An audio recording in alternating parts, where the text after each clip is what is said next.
Hi everybody, this is Monica, and you know me, my big face and my weird voice very well, but today I have some special guests, and don't worry, they live in the same house as me, so don't come for us.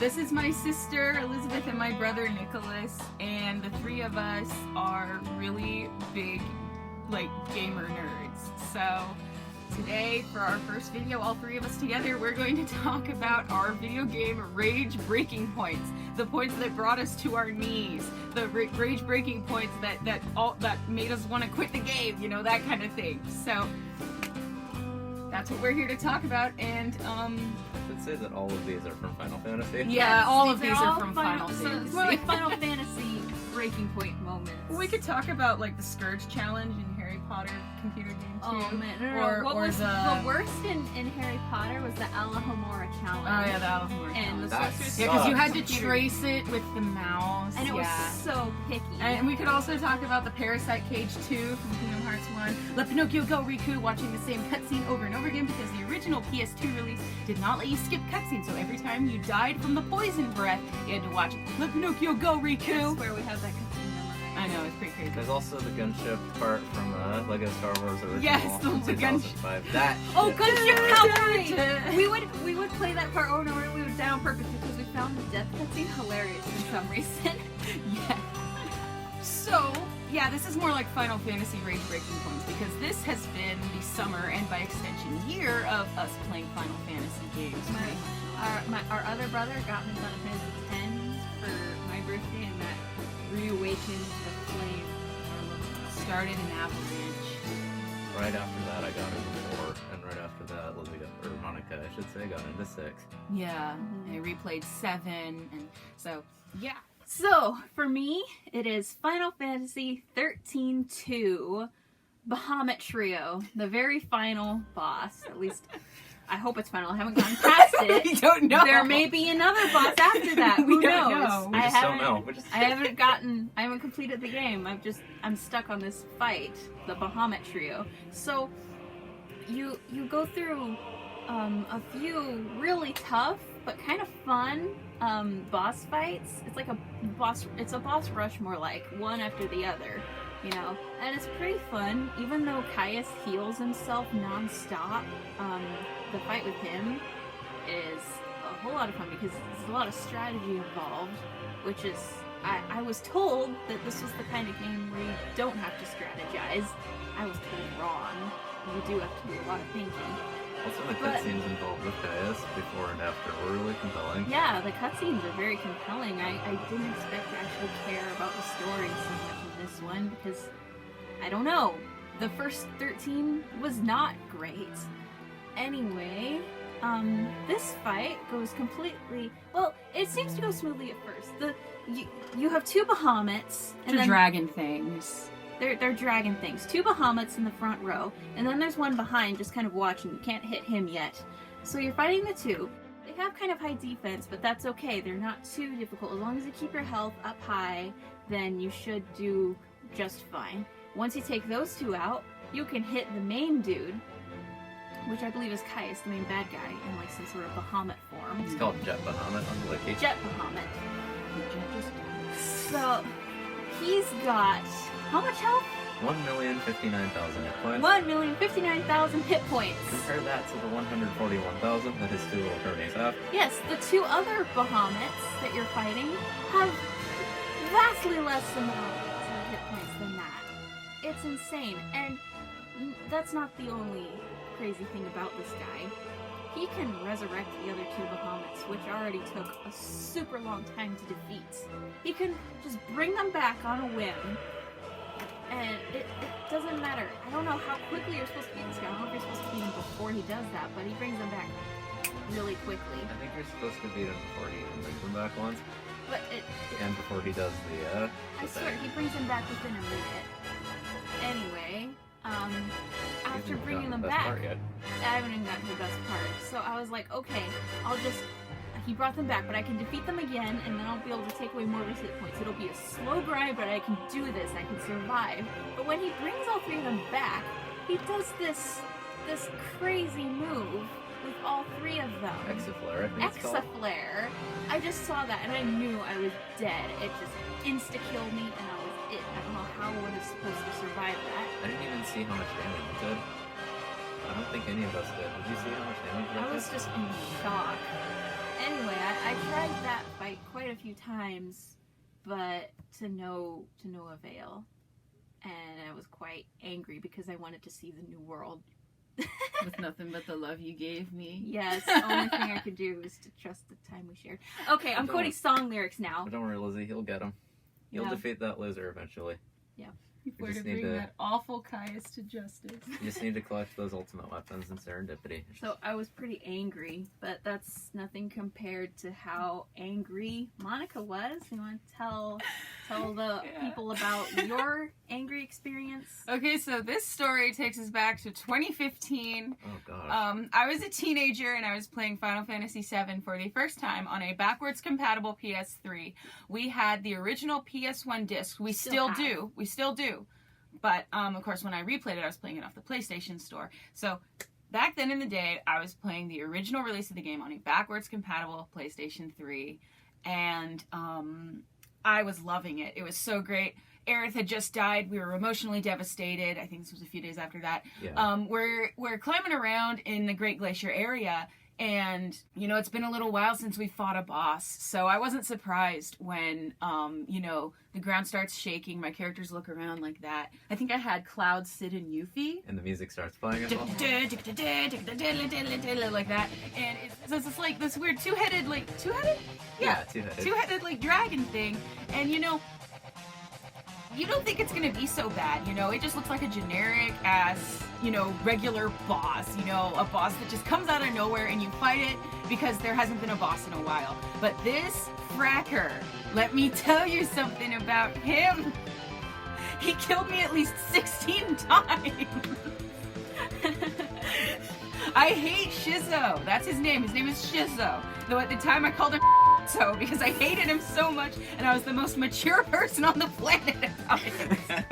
I don't know. We must have been in there for hours. And what happens is, okay, what makes him hard is that he uses very powerful spells. I think he has like Quake 3. He has Quake 3. He uses, I think he uses Fire and Blizzard. Yeah, he uses very powerful magic spells. Oh, and he does a Mega Flare style move whenever you defeat either one of the heads. Exactly, and that was usually what killed me. I remember there were a few times where he would be dead, but because he did a Mega Flare style attack whenever you killed one of the heads, and you had to kill both heads. I don't know. Yeah, you have to kill both Yeah, you have to heads. kill both heads. So whenever I finished him off, he would do this Mega Flare thing, and my party was usually run ragged by then, and they would just fall over dead. And so I'm... Game over. And again, game over. And there's a funny thing about Shizo and the fact that he does magical attacks. So I didn't know this until this year. So 5 years later, my brother tells me there's a glitch in the original release of Final Fantasy VII, the magic defense glitch, where all of the accessories or armors you have that are supposed to raise your magic defense, they do nothing. Your magic defense still stays pathetically low. So here was I thinking, you know, oh, I'm going to equip this, and this, and it's going to protect my characters. It's going to make them less vulnerable to all this crazy stuff that Shizo is throwing at me. It didn't do anything. And that flew right over my head. I thought, oh, this is just a BS boss, man. No, it was a glitch, and I'm not trying to say I didn't suck. It was the glitch. But when I played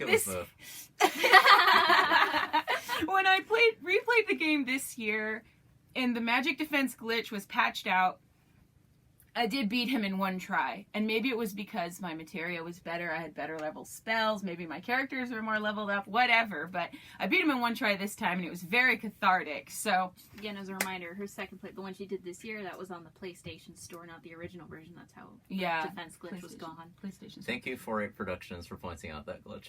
Yeah. So, so I beat Shizo and had a very cathartic time doing so. And he also didn't stop me from beating the original release of the game. That's important. Mm-hmm. He didn't permanently stop me. He didn't make me quit. I did beat him with like 2 hit points left. I think Sid was the only one left alive. So, I had it pretty easy compared to you. Oh, God. Alrighty, Let's talk about let's it. get the show on the road. So, you know how in most Final Fantasy games, you have to, like, beat some super hard boss, or complete some ridiculously hard puzzle to unlock people's ultimate weapons? Yeah, that's all fine and dandy. Like in Final Fantasy IV, you have to defeat Dark Bahamut to get Cecil's Ragnarok. And in Final Fantasy X, you have to do something way more difficult. Collecting the weapons isn't simply not enough. These idiots decided you had to collect 2 items to power up the weapons. The crest and the sigil. So each character has a unique crest and sigil. For Titus, it's the sun, it's the sun sigil, and the sun crest. Now the sun crest is in Zanarkand right after you defeat Unalesca, which if you don't get it in the HD version, you have to beat Dark Bahamut. But the sun sigil, oh god, that's a different story. The sun sigil, you have to go to the Calmlands and complete all the Chocobo training exercises and then beat the trainer with a time of 0 seconds. And now, this is easier said than done. I've got a few bullet points here. Just to explain that it is possible to get 0 seconds. It's possible. Explain the rules, yeah. So yeah, you have to get a time of 0 seconds, but actually it has to be less than 0, because if you hit exactly 0, it won't give you the sun sigil. So let's say you get like 12 balloons in 35 seconds and you get 0, the trainer's not going to give you the sun sigil. So, just for reference, you grab the balloons and they take, what, 3 seconds off your time? Yeah, they shave 3 seconds off of your time. And if you hit a bird... Birds are flying at you because Alfred Hitchcock directed the the birds are flying at you, and if you hit one of them, they add 3 seconds to your time. Not to mention you also have about a 2-second stagger window when you get hit by a bird. Yeah. So, you have to hit under 0 seconds, even though it doesn't show that you're under 0 seconds. You have to hit under that. But that's not the only hard part. You have these birds flying at you. You can't control your Chocobo manually. It's on autopilot. You can only steer it side to side, essentially. There are invisible walls that'll force you back into play, sometimes right into the path of a bird. Sometimes. Yeah.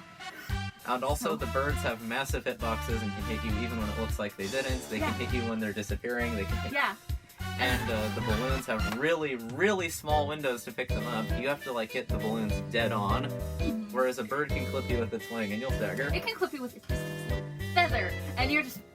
Titus was hit! Oh gosh, yeah. That minigame is hard enough without the birds. That minigame would still be ridiculously hard even without the birds because those balloons are so damn hard to pick up. And that trainer is super fast as well, and she will... Seeing as the trainer is controlled by AI, she can just pick all of them up perfectly. She can steer perfectly and even dodge birds perfectly as well. It led to him making fan theories about the trainer being a terrible woman who cheats. Yeah. I swear, she is a cheater. She cheats. She's trying to screw you over. She wants to keep that sun sigil for herself. Keep in mind, my best time on this race is 5 seconds. I cannot get better than that right now. I'd quit that minigame. I am just slowly replacing Titus with Kimari in overall importance right now. There's a Suteki Dane scene with Kimari with Titus. But yeah, I am not going for that sun sigil anymore right now. I'm just going to make Titus a custom weapon and that be that. And for those of you who are going to say, oh, that's not going to ignore enemies' defense, I don't care. It's just that is a ridiculous minigame. It's a ridiculous minigame. I've never thrown my controller in frustration before and yelled the F -- word. That's how bad it is. It was crazy. That's We were all getting a little uncomfortable at the anger that was going on. Ugh. And, oh, gosh. I wasn't even in the room. I could hear it. That's something that seriously needed to be fixed or changed slightly in the HD remaster. But no, let's not fix a genuine problem with the game. They could have at least fixed the controls. Yeah. That would have given you a fighting chance. So that the Chocobo wouldn't be on autopilot. And maybe give the balloons a bit more of a bigger hitbox. Yeah, a larger window that you can grab them with. Mm-hmm. And before you ask, no, I haven't attempted lightning dodging yet. Oh, that's gonna be... I don't think it's do it for Lulu. I don't think it's gonna be as bad as the Chocobo racing. Oh, I'd beg to differ. I've heard some pretty scary things about the lightning dodging minigame. Well, if it's gonna be worse than the Chocobo race, I'm afraid. I think we're all afraid. Chocobo Racing 15 is quite fun. Yeah, actually. I couldn't even beat Gladio, though. Yeah. Because Gladio hates you, but... He hates me. There it is. He hates me. I think that's about it. There it is. As you can see, just talking about it made us very angry. We're all riled up. We need to. Yes. If you have rage-breaking stories, tell them to us down below Love to hear. in the calm lands. Would love to hear what your rage-breaking points in not just a Final Fantasy game, but in any video game in general. Lego Just Star Wars, Harry Potter PC game, Yeah. Minnesota Cuke and the Coconut Apes. Oh. I never beat that game. It was too hard. I don't know much about Dark Souls, but I hear it's really hard. So. Yeah. Alright, well, thank you very much for tuning in and watching us get very angry just thinking about things. Thank you. Bye. Thank you. Bye. Bye.